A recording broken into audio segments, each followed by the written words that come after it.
اور تیسرا جس مرد نے یا جس بچے نے وہ روٹی عورت سے لے کر فقیر تک پہنچائی اللہ اس کو بھی ثواب عطا فرمائے گا. کتنی عجیب بات ہے. صدقہ کرنے پر اللہ تعالیٰ 3 بندوں کی مغفرت فرماتے ہیں.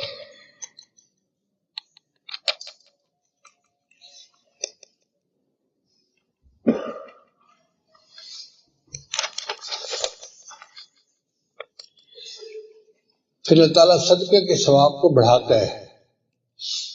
حدیث مبارکہ میں ابو ہریرہ نے اس کے راوی ہیں فرماتے ہیں کہ جب کوئی بندہ اللہ کے راستے میں ایک کھجور خرچ کرے، اب ایک کھجور کتنی چھوٹی سی ہوتی ہے، تو اللہ تعالیٰ اس کھجور کو اپنے دائیں ہاتھ میں وصول فرماتے ہیں. رجب، شعبان اور رمضان کے مہینہ میں نبی علیہ السلام اللہ کے راستے میں کثرت کے ساتھ خرچ کرتے تھے. سیدہ صدیقہ فرماتی ہیں کہ نبی علیہ السلام ایسے دل کھول کے خرچ کرتے تھے جیسے تیز ہوا چلتی ہے.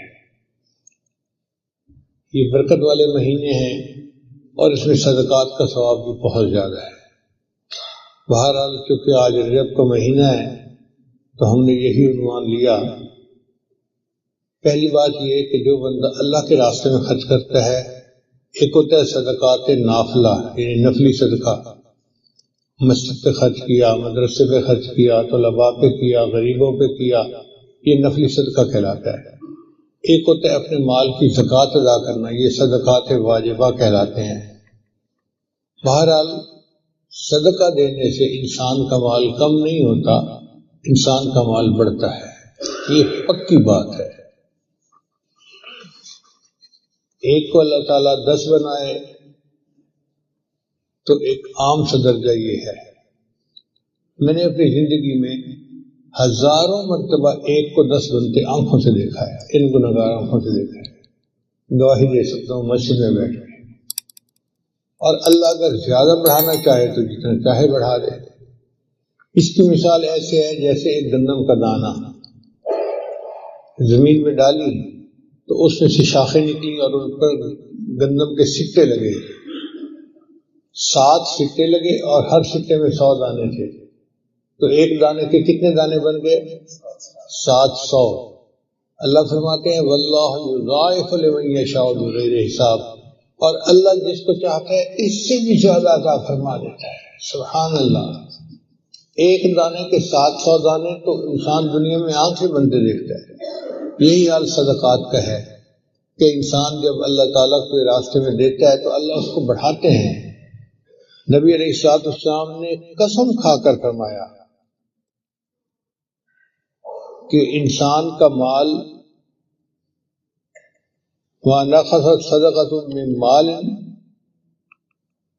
کہ جو انسان اللہ کے راستے میں صدقہ کرتا ہے اس کا مال کبھی کم ہو ہی نہیں سکتا. وَمَا زَادَ اللَّهُ عَفْوًا عَبْدًا بِعَفْوٍ إِلَّا عِزًّا، اور جو بندہ دوسرے کو معاف کر دیتا ہے اللہ اس کے بدلے اس بندے کی عزت بڑھا دیتا ہے، گھٹاتا نہیں بڑھاتا ہے. اور جو اللہ کے لیے تواضع اختیار کرتا ہے اللہ اس کو بلند فرما دیتا ہے. اس سے نبی اسلام فرمایا کرتے تھے انفق بلالا ولا تخش من ذی العرش اقلالا، بلال خرچ کرو اور عرش والے کی طرف سے کمی کا ڈر نہ کرو، اللہ اور دے گا.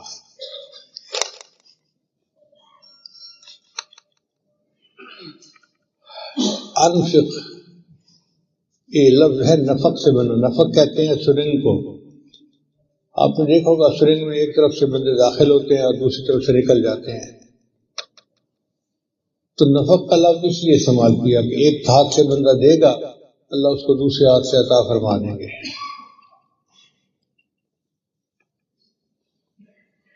اللہ تعالیٰ قرآن مجید میں ارشاد فرماتے ہیں ان المصدقین والمصدقات وَأَقْرَضُوا اللَّهَ قَرْضًا حَسَنًا.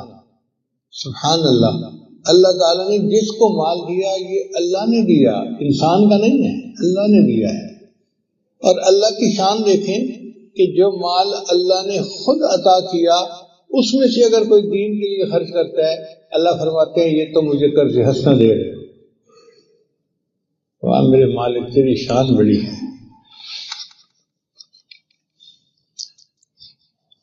دیا بھی آپ نے، اور کوئی اگر آپ کے راستے میں دیتا ہے تو آپ سے قرض حسنہ فرماتے ہیں۔ اللہ فرماتے ہیں یضاعف لہم، اللہ تعالیٰ اس کو کئی گنا زیادہ بڑھا دیتا ہے، وَلَهُمْ أَجْرٌ كَرِيمٌ، اور ان کے لیے بڑی عزت والا ثواب ہے۔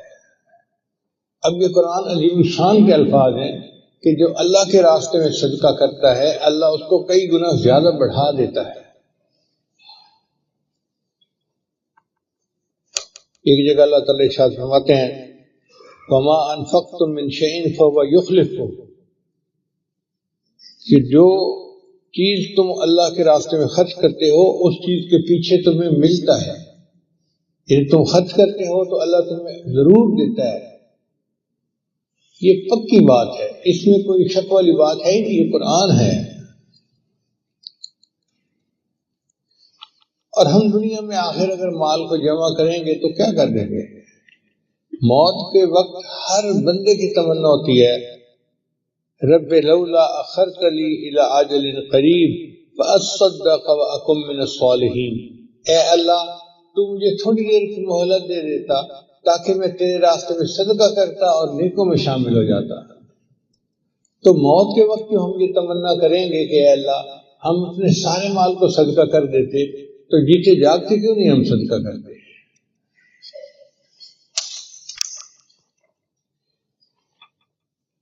یہ صدقہ جو ہے نا یہ نفع بخش تجارت ہے۔ عثمان غنی جانا فرمایا کرتے تھے تاجر اللہ بصدقۃ تربح، کہ تم اللہ کے ساتھ تجارت کرو نفع پاؤ، یعنی یہ صدقہ ایسی تجارت ہے کہ تم خرچ کرو گے اللہ کے راستے میں، اللہ تمہیں نفع دے گا اس کے بدلے۔ پھر یہ صدقہ جو ہے یہ افضل ترین عبادت ہے۔ عمر بن خطاب فرماتے ہیں ان الاعمال تباہت، کہ اعمال کا آپس میں مقابلہ ہوا، فقالت الصدقۃ، صدقہ نے کہا انا افضلکم، میں تم میں سب سے زیادہ افضل ہوں۔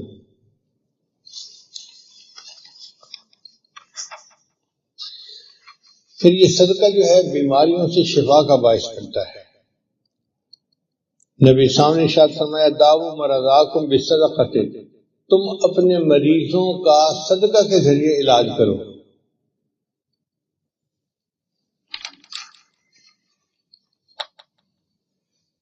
ہمارے تبلیغات کے ایک امیر تھے، ان کا نام تھا فیدین محمد صاحب، بہت پرانی بات ہے، میں اس وقت سرمت کی عمر کا بچہ تھا، اور حکیم صاحب ہوتے تھے تو ان کے پاس میں عربی پڑھنے کے لیے جایا کرتا تھا۔ تو کئی دفعہ میں بیٹھا ہوتا تھا تو آتے بھائی دین محمد صاحب، شاید یہی نام میں نے بتایا، اور آ کے نا وہ حکیم صاحب کو کچھ 100 روپیہ 200 روپیہ پکڑا کے چلے جاتے۔ تو میں بڑا حیران ہوتا، میں نے ایک دن پوچھ لیا استاد جی یہ آپ کو آ کے پیسے کیوں دیتا ہے؟ کہنے لگے کہ اس کو بخار ہے، یہ بیمار ہے تو یہ دوائی نہیں کھاتا، یہ آ کے پیسے مجھے دے دیتا ہے کہ حکیم صاحب آپ کے پاس کوئی غریب بندہ آئے گا تو ان پیسوں سے اس کو دوائی دے دینا، اس کے بدلے اللہ مجھے شفا دے دیں گے۔ یعنی یہ توکل ہم نے اپنی آنکھوں سے دیکھی ہے دنیا میں۔ تو جو بندہ اللہ کے راستے میں صدقہ دیتا ہے اللہ اس کو شفا عطا فرماتا ہے۔ عبداللہ بن مبارک رحمۃ اللہ علیہ نے ایک بندے کو دیکھا، اس کے گھٹنے سے خون بہتا تھا۔ انہوں نے پوچھا بھائی تیرے گھٹنے کو کیا ہوا؟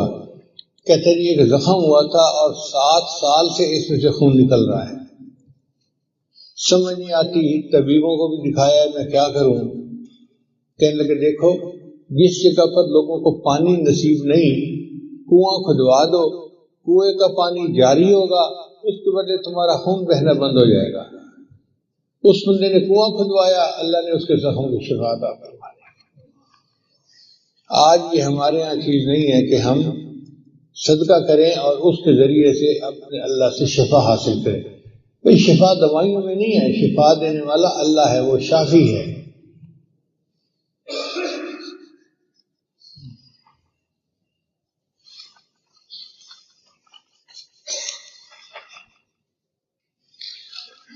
پھر صدقہ انسان کے مال کو پاکیزہ کر دیتا ہے۔ نبی اسلام نے فرمایا اے تاجرو، تم تجارت کرتے ہو تو اس میں سچ اور جھوٹ شامل ہو جاتا ہے، یعنی کچھ ایسی بات کر دی جو ضرورت سے زیادہ تھی تو جھوٹ ہو گیا، اور گاہک بنانے کے لیے کوئی نہ کوئی بات تو کرنی پڑتی ہے تاجروں کو۔ تو فرمایا کہ اب یہ جو میل ہے نا، اس میل کو صدقہ کے ذریعے صاف کر لیا کرو۔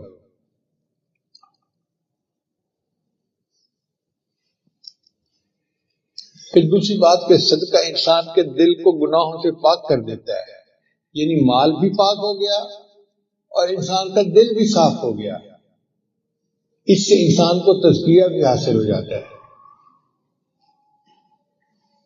اللہ تعالیٰ اپنے حبیب صلی اللہ علیہ وسلم کو قرآن مجید میں ارشاد فرماتے ہیں، اے میرے محبوب صلی اللہ علیہ وسلم، خذ من اموالہم صدقۃ تطہرہم وتزکیہم بہا، ان سے صدقات وصول فرمائیے تاکہ ان کے دل پاک ہوں اور ان کا مال صاف ہو جائے۔ وصلی علیہم، اور میرے محبوب ان کے لیے دعا کیجیے، ان صلاتک سکن لہم، آپ کی دعا ان کو سکون پہنچائے گی۔ الحمدللہ میں نے اپنی زندگی میں لاکھوں دفعہ تجربہ کیا ہے، کوئی بندہ اللہ کے راستے میں جب خرچ کرتا ہے نا، مسجد میں، مدرسہ میں، طلباء کے لیے، کسی کام کے لیے، میں ضرور اس کے لیے دعا کرتا ہوں، کیونکہ مجھے پتا ہے کہ میں تو اس قابل نہیں ہوں، مگر اللہ کا قرآن سچا ہے۔ جب اللہ کہتے ہیں کہ دعا کرو ان کے دل کو سکون ملے گا، تو پھر ہم دعا میں کمی کیوں کریں؟ پھر ان کا نام لے کے دعا کرنا ہم اپنا حق سمجھتے ہیں، اور اللہ تعالیٰ قبول فرماتا ہے۔ پھر صدقہ عمر میں اضافے کا باعث ہے، جو بندہ صدقہ کرتا ہے اللہ اس کو نیکیوں والی اور عافیت والی لمبی زندگی عطا فرماتا ہے۔ نبی صلی اللہ علیہ وسلم نے فرمایا ان صدقۃ المسلم تزید فی العمر، کہ مسلم بندے کا صدقہ دینا اس کی عمر میں زیادتی کا باعث ہوتا ہے۔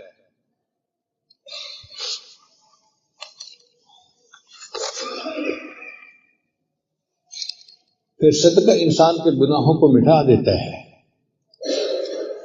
نبی صلی اللہ علیہ وسلم نے فرمایا الصوم جنہ، روزہ ڈھال ہے، والصدقۃ تطفئ الخطیئۃ کما یطفئ الماء النار، اور جس طرح پانی آگ کو بجھا دیتا ہے، اس طرح صدقہ انسان کے گناہوں کو مٹا دیتا ہے۔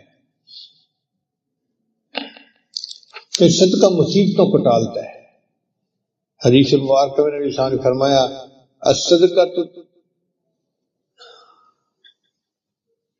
تسد 70 بابا من السوء، طبرانی شریف کی روایت ہے کہ صدقہ برائی، بدبختی کے 70 دروازوں کو بند کر دیتا ہے، یعنی 70 مصیبتیں جو بندے کے اوپر آنی تھیں، صدقہ سے اللہ ان مصیبتوں کو دور کر دیتا ہے۔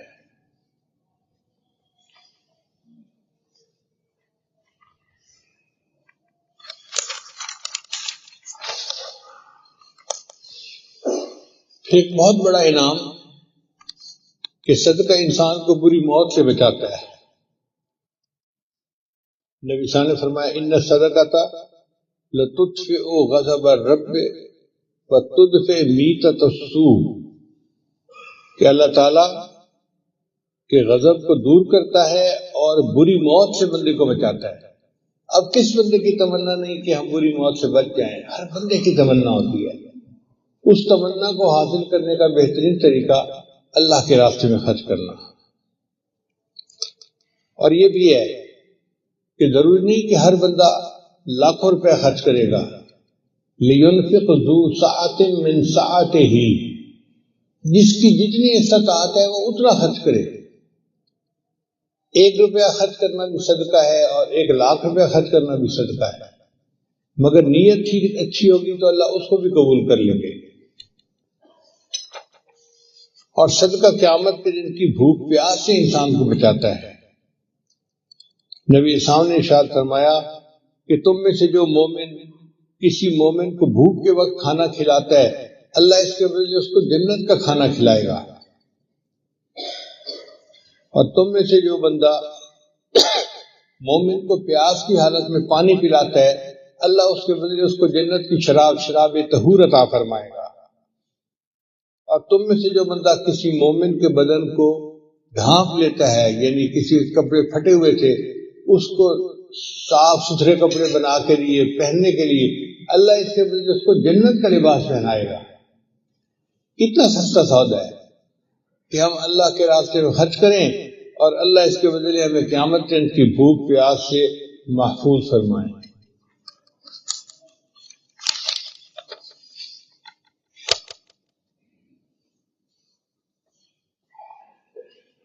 نبی صاحب نے ارشاد فرمایا قیامت کے دن 7 بندے ہوں گے جو عرش کے سائے میں ہوں گے، اس دن عرش کے سوا کوئی دوسرا سایہ نہیں ہوگا۔ اب وہ 7 بندے کون ہوں گے؟ ایک امام عادل، یعنی جو امام ہو، حاکم ہو اور عدل و انصاف کرنے والا ہو، وہ امام عادل، اللہ نے اس کو یہ رتبہ دیا سبتن یذلہم اللہ فی ظلہ یوم لا ظل الا ظلہ، اللہ کے سائے کے سوا کوئی سایہ نہیں ہوگا، اس دن 7 بندے اللہ کے عرش کے نیچے ہوں گے۔ الامام العادل، ایک وہ بندہ جو حاکم ہو اور عدل و انصاف کرنے والا ہو۔ دوسرا شاب نشأ فی عبادت ربہ، وہ نوجوان جو جوانی کی حالت میں اللہ کی عبادت میں سرشار ہو، محبت ہو اس کو اللہ سے، نمازیں پڑھے، تلاوت کرے، ذکر کرے اور اللہ کی عبادت میں لگا رہے، یہ بندہ بھی قیامت کے دن عرش کے سائے کے نیچے ہوگا۔ وَرَجُلٌ قَلْبُهُ مُعَلَّقٌ فِي الْمَسَاجِدِ، اور وہ نوجوان، وہ بندہ جس کا دل مسجد کے اندر اٹکا ہوا ہوگا۔ بعض لوگوں کو مسجد کے ساتھ محبت ہوتی ہے نا، مسجد میں بیٹھنا انہیں پسند ہوتا ہے، رہنا پسند ہوتا ہے، وہ وقت فارغ کو ادھر ادھر سڑکوں پہ گلیوں میں نہیں گزارتے، مسجد میں گزارتے ہیں۔ مدارس کے اکثر طلباء اس میں شامل ہیں۔ وَرَجُلَانِ تَحَابَّا فِي اللَّهِ، اور وہ 2 بندے جو اللہ کے لیے ایک دوسرے سے محبت کرتے ہوں۔ اب اس میں اور دائرہ وسیع ہو گیا کہ بہت سارے ایسے لوگ ہیں جو اللہ کے لیے ایک دوسرے سے محبت کرتے ہیں۔ اب آپ بتائیے کہ آپ کو اپنے شیخ کے ساتھ محبت کس وجہ سے ہے؟ اللہ کے لیے ہے نا۔ اپنے استاد کے ساتھ محبت کس وجہ سے ہے؟ اللہ کے لیے ہے۔ یہ محبت جو اللہ کے لیے ہے یہ بھی قیامت کے عرش کے سائے کا سبب بنے گی۔ وَرَجُلٌ طَلَبَتْهُ امْرَأَةٌ ذَاتَ مَنْصَبٍ وَجَمَالٍ، اور ایک ایسا بندہ جس کو کوئی خوبصورت خاندانی عورت برائی کی طرف بلائے اور وہ کہے انی اخاف اللہ، میں اللہ سے ڈرتا ہوں، جس نے انکار کیا برائی سے، ایسا بندہ بھی قیامت کے عرش کے سائے کے نیچے ہوگا۔ وَرَجُلٌ تَصَدَّقَ، اور وہ بندہ جس نے اللہ کے راستے میں اس طرح سے صدقہ کیا کہ دائیں ہاتھ سے دیا تو بائیں کو پتہ نہ چلے۔ یہ نہیں کہ اگر خرچ کیا ہے تو اب محفلوں میں بیٹھ کے بتائے میں نے یہاں اتنا خرچ کیا، یہاں اتنا خرچ کیا، اگر انہوں نے واہ واہ کر دی تو صدقہ ثواب گیا۔ لا تبطلوا صدقاتکم بالمن والاذى،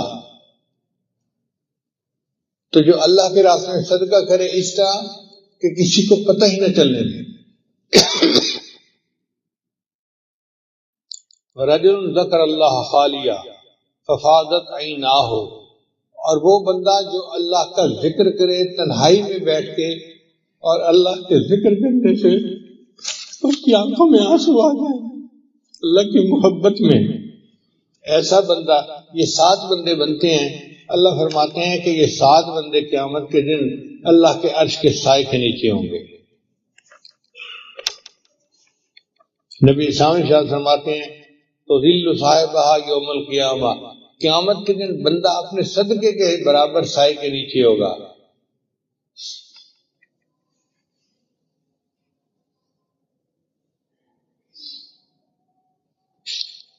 ایک اور حدیث مبارکہ میں نبی صاحب نے ارشاد فرمایا کل امرئ فی ظل صدقتہ حتی یفصل بین الناس، ہر بندہ قیامت کے دن اپنے صدقے کے سائے کے نیچے ہوگا حتیٰ کہ انسانوں کا فیصلہ ہوگا، یعنی جتنی دیر حساب کتاب ہوتا رہے گا یہ بندہ اپنے صدقے کے حساب سے سائے کے نیچے ہوگا۔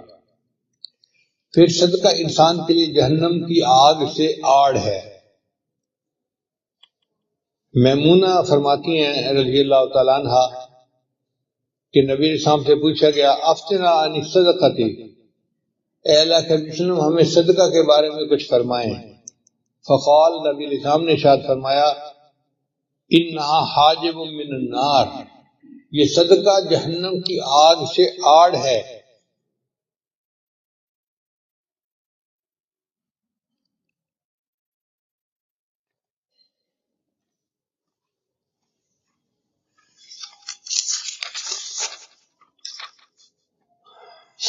پھر صدقہ 3 بندوں کے لیے اجر کا باعث ہے۔ مثلا ایک عورت نے اپنے گھر سے کسی سائل کو روٹی دی تو ایک تو اس عورت کو ثواب ملے گا جس نے اللہ کے راستے میں سائل کو روٹی دی، ایک اس کے خامن کو ثواب ملے گا جس نے پیسہ کمایا، اور تیسرا جس مرد نے یا جس بچے نے وہ روٹی عورت سے لے کر فقیر تک پہنچائی، اللہ اس کو بھی ثواب عطا فرمائے گا۔ کتنی عجیب بات ہے، صدقہ کرنے پر اللہ تعالیٰ 3 بندوں کی مغفرت فرماتے ہیں۔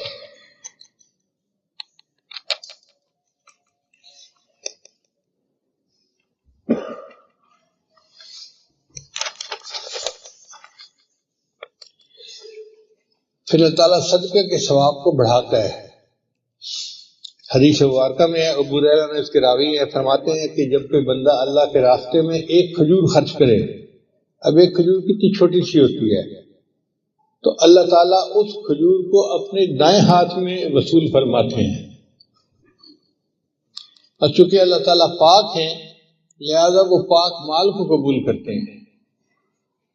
دینے والے نے ایک کھجور صدقے میں دی، اللہ تعالیٰ اس کھجور کو بڑھاتے رہتے ہیں، جس طرح تم اپنے جانور کو پالتے ہو، گائے بھینس کو، اور وہ بڑا ہو جاتا ہے، اللہ اس کھجور کو پالتے ہیں حتیٰ کہ وہ کھجور پہاڑ کے سائز کے برابر ہو جاتی ہے، اور اللہ تعالیٰ اس کے نام اعمال میں کھجور کے پہاڑ کے سائز کے برابر صدقہ کرنے کا ثواب عطا فرما دیتے ہیں۔ خرچ کی تھی ایک کھجور اور ثواب ملا پہاڑ کے برابر۔ سبحان اللہ، سبحان اللہ۔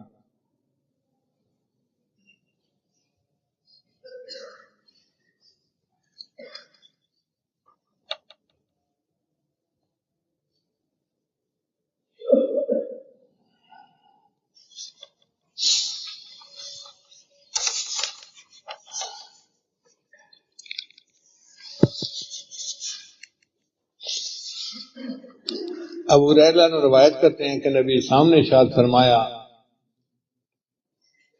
کہ ایک آدمی نے بادلوں میں سے آواز سنی کہ فلاں کے باغ کو جا کے پانی دے دو۔ میں اپنی طرف سے بات کر رہا ہوں، عبد الرحمن کے باغ کو پانی دے دو۔ وہ بڑا حیران ہوا، کون عبد الرحمن، اور بادل سے آواز آ رہی ہے۔ تو بادل ایک طرف چلا تو وہ اس بادل کے پیچھے چل پڑا، کیا دیکھتا ہے کہ ایک جگہ پر بادل برسا اور پانی جو تھا وہ پہاڑوں کے اندر سے جیسے نالیوں میں بہتا ہوا جلتا ہے، تو وہ پانی کے پیچھے چلا کہ یہ پانی جا کہاں رہا ہے۔ جب آگے گیا تو اس نے دیکھا ایک بندے کا باغ تھا یا کھیتی تھی، اور اس میں وہ پانی لگا رہا تھا۔ اس سے پوچھا تیرا کیا نام ہے؟ اس نے وہی نام بتایا جو بادل سے اس نے سنا تھا۔ اس نے پوچھا اچھا یہ بتاؤ تمہارا کون سا عمل ایسا ہے کہ اللہ کے یہاں تمہاری اتنی قبولیت ہے؟ اس نے کہا کہ میں اس کھیتی سے جو مال حاصل کرتا ہوں اس کے 3 حصے بناتا ہوں، ایک حصہ اپنے گھر والوں پہ خرچ کرتا ہوں، دوسرا حصہ اللہ کے راستے میں خرچ کر دیتا ہوں، اور تیسرا حصہ اس کھیتی کو بڑھانے کے لیے کھیتی پہ خرچ کر دیتا ہوں۔ تو نبی صاحب نے فرمایا کہ اس کا یہ عمل ایسا تھا کہ اللہ نے بادلوں کو حکم دیا کہ جاؤ اور اس کی کھیتی کو پانی دے کے آؤ۔ جو برانی زمین ہوتی ہے ان کا تو انحصار ہی بادل بارش کے اوپر ہوتا ہے، تو اللہ ان کے رزق میں اس طرح برکت عطا فرما دیتا ہے۔ ایک اور حدیث مبارکہ ہے، نبی سامنے ارشاد فرمایا یا معاشر النساء تصدقنا، اے عورتوں کی جماعت تم کثرت سے صدقہ کیا کرو، فإنی رأیتکن اکثر اہل النار، میں نے تم میں سے اکثر عورتوں کو جہنم میں جاتے دیکھا ہے۔ قلنا، انہوں نے آگے سے پوچھا وَبِمَ یا رسول اللہ، اے اللہ کے رسول ایسا کیوں ہے؟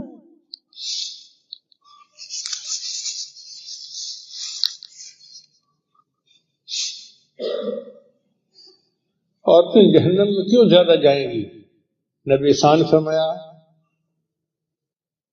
تکثرن اللعن وتکفرن العشیر، کہ یہ عورتیں لعن طعن زیادہ کرتی ہیں، اکثر چیزوں کے اندر عیب جوئی کرنا، نکتہ چینی کرنا، یہ عورتوں کی عادت بہت زیادہ ہے۔ کوئی چیز ان کے سامنے پیش کر دو، کوئی نہ کوئی اس کے میں سے عیب نکال ہی دیں گی۔ تو فرمایا ایک تو لعن طعن زیادہ کرتی ہیں، اور دوسرا اپنے خامنوں کی ناشکر گزاری کرتی ہیں۔ اور واقعی یہ علامات تو ہم نیک اور دیندار عورتوں میں بھی دیکھتے ہیں۔ ان کی 100 خواہشات میں سے 99 پوری کر دو، ایک نہ کر سکو مجبوری کی وجہ سے، اسی پہ پھٹ جاتی ہیں اور ایسے کر دیتی ہیں جیسے کبھی کچھ اچھا ان کے ساتھ سلوک ہوا ہی نہیں۔ یہ جو ناشکر گزاری ہے یہ اللہ کو بہت ناپسند ہے۔ شکر ادا کرنے میں ان کی زبان چھوٹی ہو جاتی ہے اور ناشکری کرنے میں زبان اتنی لمبی ہوتی ہے۔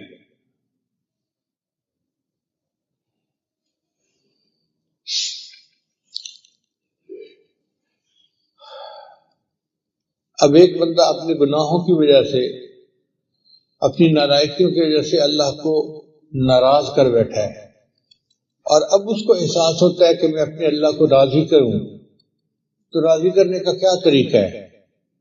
نبی علیہ السلام نے ہمیں یہ بھی بتا دیا۔ انس بن مالک نے روایت کرتے ہیں قال رسول اللہ صلی اللہ علیہ وسلم ان الصدقہ لتطفئ غضب الرب وتدفع میتۃ السوء۔ ترمذی شریف کی روایت ہے کہ صدقہ اللہ کے غصے کو دور کر دیتا ہے۔ جو محسوس کرتا ہے کہ میں اللہ کو ناراض کر بیٹھا، اب اس کو راضی کرنے کا آسان طریقہ یہ ہے کہ اللہ کے راستے میں خرچ کرو، اللہ خوش ہو جائیں گے۔ اور دوسری یہ کہ اللہ تعالیٰ بری موت سے بندے کو بچا لیں گے۔ ہماری دعا ہے اللہ تعالیٰ ہم میں بری موت سے بھی محفوظ فرمائے، اور اللہ تعالیٰ اپنی رضا ہمیں حاصل فرمائے، اللہ ہم سے راضی ہو جائے، اور جو صدقات جس نے بھی دیے ہیں یا جو دیتا ہے اللہ اس کے مال میں اور برکت عطا فرمائے، اور اس کو اپنی بارگاہ میں شرف قبولیت عطا فرمائے۔ وآخر دعوانا ان الحمد للہ رب العالمین۔ بہت سارے احباب بیعت کی نیت سے آتے ہیں اور کہتے ہیں جی کہ آپ کلمات پڑھا دیا کریں۔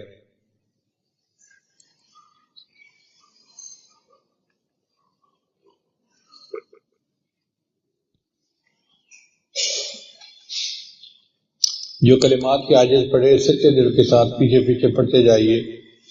پڑھیے بسم اللہ الرحمن الرحیم، لا الہ الا اللہ محمد الرسول اللہ،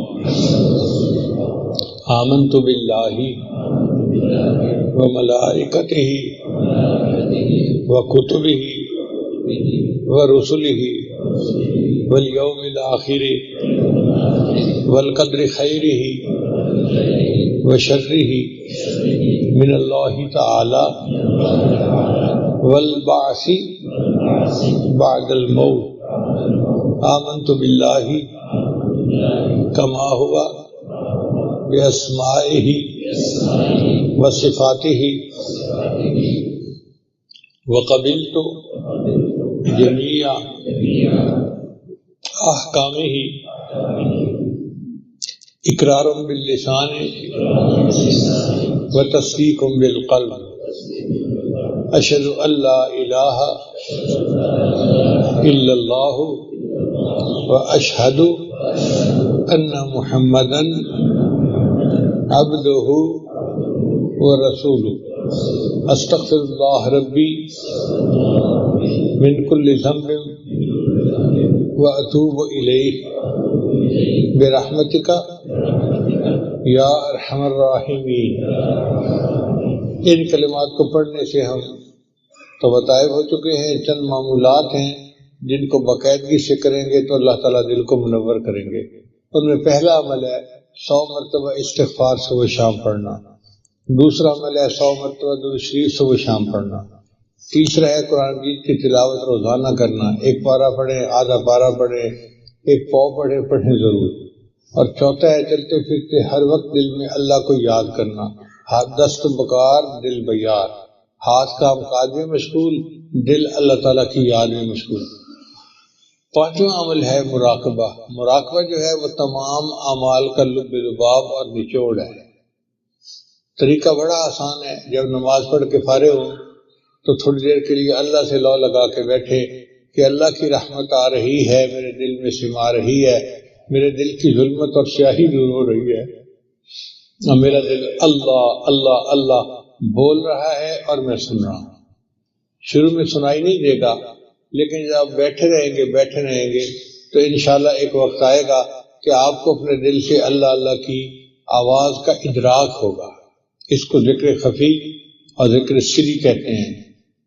وہ جن کا عشق صادق ہے وہ کب فریاد کرتے ہیں، لبوں پہ مہر خاموشی دلوں میں یاد کرتے ہیں۔ ہم بھی اپنے اللہ کو اپنے دلوں میں یاد کریں، اللہ اس کے بدلے ہمیں اپنی رحمتوں سے نوازے گا۔